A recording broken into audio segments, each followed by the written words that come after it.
সিঙ্গুর নিয়ে বিল জমি অধিগ্রহণ আমরা করে ফেলেছিলাম চাষিদের ফেরত দেওয়ার জন্য, সেটা কোর্টে চ্যালেঞ্জ হয়েছে, হাইকোর্টে আমরা জিতেছি।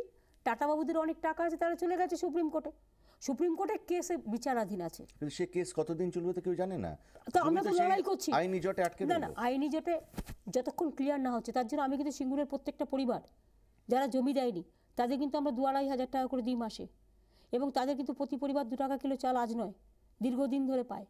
যতদিন পর্যন্ত এটা ফয়সালা না হবে সিঙ্গুরের চাষিদের জমি আমরা ফেরত দেবই। আমরা জাস্ট অপেক্ষা করে আছি কোর্টের রায়ের জন্য। আমরা কিন্তু আমাদের কাজটা করে দিয়েছি, কোর্টে আটকে আছে কোর্টের রায়ের জন্য, কিন্তু সিঙ্গুরের মানুষরা যতদিন পর্যন্ত না হচ্ছে এটা পাবে। এবং সিঙ্গুরের ক্ষেত মজুদ বলুন, কৃষি বলুন, আমরা যে কথা দিয়েছি প্রত্যেকটা কথা আমরা রেখেছি এবং আমরা রাখবো, সিঙ্গুরের জমি ওরা ফেরত পাবে। টাটাদের সঙ্গে বসে একটা কি সমাধান সূত্র বার করা যেত না?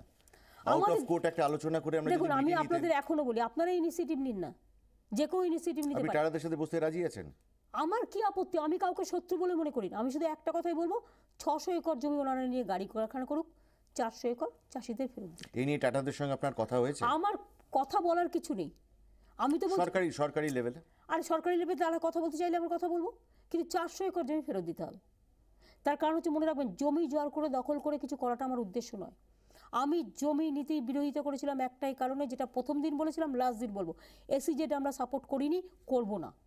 আমার তার জন্য তো ইনফোসিস আসতে পারলো না। না না, তাদের আমি অন্য প্যাকেজ দিতে পারি, কিন্তু আমি যেটা কমিটমেন্ট করেছি আমি কি করে সেটা ডিভিয়েট করব?